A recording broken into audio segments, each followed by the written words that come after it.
Good morning student. आज हम पढ़ेंगे उत्पाद नियोजन। सामान्य शब्दों में उत्पाद नियोजन से तात्पर्य उन प्रयासों से है जिनके द्वारा बाजार या उपभोक्ताओं की आवश्यकताओं एवं इच्छाओं के अनुरूप उत्पाद या उत्पाद श्रृंखला को निर्धारित किया जाता है। आज उपभोक्ता आधुनिक विपणन अवधारणा का केंद्र बिंदु है।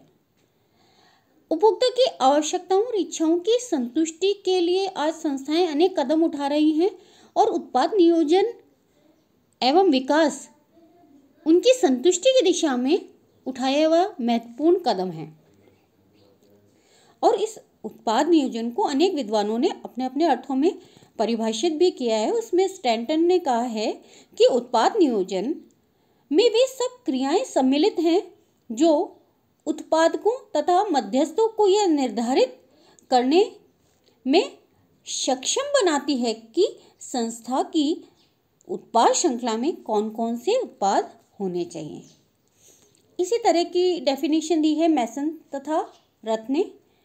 उनके अनुसार एक उत्पाद की उत्पत्ति के समय से लेकर संस्था की उत्पाद श्रृंखला से परित्याग तक की जीवन की सभी अवस्थाओं के नियोजन, निर्देशन तथा नियंत्रण को ही उत्पाद नियोजन के रूप में जाना जाता है। इन दोनों डेफिनेशन के निष्कर्ष से हम कह सकते हैं कि उत्पाद नियोजन वह व्यवस्थित प्रक्रिया है जिसके द्वारा उपभोक्ता की संतुष्टि के लिए नए उत्पादों को खोजा एवं जांचा परखा जाता है तथा उनका व्यवसायीकरण कर उन्हें संस्था की उत्पाद श्रृंखला में सम्मिलित किया जाता है और विद्यमान उत्पाद श्रृंखला में से अलाभकारी उत्पादों को हटा दिया जाता है। अब आता है उत्पाद नियोजन की प्रकृति या विशेषताएं, नेचर और कैरेक्टरिस्टिक्स। उत्पाद नियोजन एक विशिष्ट क्रिया है जिसकी प्रकृति या विशेषताओं को हम कुछ बिंदुओं के माध्यम से समझेंगे। उसमें पहला है उत्पादों का नियोजन। उत्पाद नियोजन संस्था के द्वारा भविष्य में निर्मित या उपलब्ध किए जाने वाले उत्पादों का नियोजन है। सेकंड आता है मूर्त एवं अमूर्त उत्पादों का नियोजन। उत्पाद नियोजन संस्था के मूर्त एवं अमूर्त, टेंजिबल एंड इनटेंजिबल उत्पादों का नियोजन है। इसमें मूर्त उत्पादों अर्थात जिन उत्पादों को देखा, छुआ, सूंघा जा सकता है उनके नियोजन के साथ साथ उन उत्पादों का भी नियोजन है जिन्हें देखा, छुआ या सूंघा नहीं जा सकता अर्थात अमूर्त हैं। थर्ड आता है हमारा पॉइंट प्रारंभिक कार्य। उत्पाद नियोजन विपणन कार्यों में प्रारंभिक कार्य है। यही से विपणन कार्यों की प्रक्रिया प्रारंभ होती है। स्टैंटन ने लिखा है कि उत्पाद नियोजन किसी संस्था के संपूर्ण विपणन कार्यक्रम का आरंभिक बिंदु है। Product planning is the starting point for the entire marketing programme in a firm. Fourth point आता है हमारा अविच्छिन्न प्रक्रिया। उत्पाद नियोजन निरंतर या अविच्छिन्न रूप से चलने वाली प्रक्रिया है। इसमें कभी नए उत्पादों का नियोजन किया जाता है तो कभी विद्यमान उत्पादों में सुधार। यह प्रक्रिया सदैव ही रहती है। फिफ्थ पॉइंट आता है सर्वव्यापी प्रक्रिया। उत्पाद नियोजन सर्वव्यापी प्रक्रिया है। यह निर्माता, थोक व्यापारी, फुटकर व्यापारी, सुपर बाजार, श्रृंखलाबद्ध दुकानों आदि सभी में की जाती है।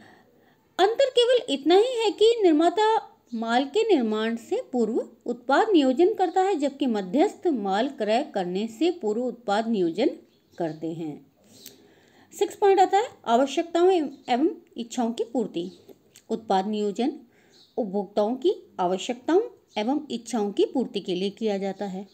इसका उद्देश्य बाजार एवं उपभोक्ताओं को उनके इच्छित एवं अपेक्षित उत्पाद उपलब्ध कराना है। 7 पॉइंट आता है उपभोक्ता संतुष्टि एवं कल्याण। उत्पाद नियोजन का अंतिम लक्ष्य उपभोक्ताओं को संतुष्टि प्रदान करना है और उनका कल्याण में अभिवृद्धि करना है। 8 पॉइंट आता है व्यापक क्षेत्र। उत्पाद नियोजन का क्षेत्र बहुत ही अधिक व्यापक है। इसमें नवीन उत्पादों की खोज, जांच परख तथा उनका व्यावसायीकरण करने और विद्यमान उत्पादों में सुधार करने जैसे अनेक कार्य शामिल किए जाते हैं। उसमें उत्पाद नवाचार भी सम्मिलित है। इसके क्षेत्र को हम पहले विस्तार से पढ़ भी चुके हैं। नवाचार मतलब प्रोडक्ट में समय अनुसार, समय परिस्थिति के अनुसार परिवर्तन करना, सुधार करना, कुछ नया परिवर्तन करना। 9 पॉइंट आता है हमारा अनुसंधान पर आधारित। उत्पाद नियोजन पूर्णतः अनुसंधान पर आधारित होता है। यह बाजार अनुसंधान, उपभोक्ता व्यवहार एवं अभिप्रेरण अनुसंधान तथा उत्पाद अनुसंधानों के परिणामों को ध्यान में रखकर किया जाता है। इन अनुसंधानों से उपभोक्ताओं की आवश्यकताओं, इच्छाओं, पसंद नापसंद, वरीयता, वस्तु की किस्म, रंग रूप, आकार, डिज़ाइन, ब्रांड आदि के प्रति विचारों का ज्ञान हो जाता है। इससे उत्पाद नियोजन कार्य बहुत ही आसान हो जाता है। 10 पॉइंट आता है अंशतः तकनीकी कार्य। उत्पाद नियोजन मूलतः व्यावहारिक विज्ञान से संबंधित शोध पर कार्य करता है। उत्पाद नियोजन के लिए मानवीय इच्छाओं, आवश्यकताओं, भावनाओं आदि का अध्ययन किया जाता है और उसके आधार पर ही उत्पाद के विशिष्ट लक्षणों को निर्धारित किया जाता है।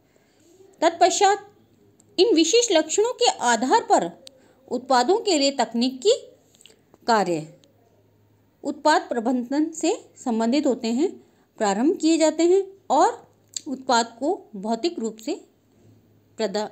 स्वरूप प्रदान किया जाता है। आज के लिए बस इतना ही। अगले वीडियो में हम आपसे पुनः नए टॉपिक के साथ मिलेंगे। धन्यवाद।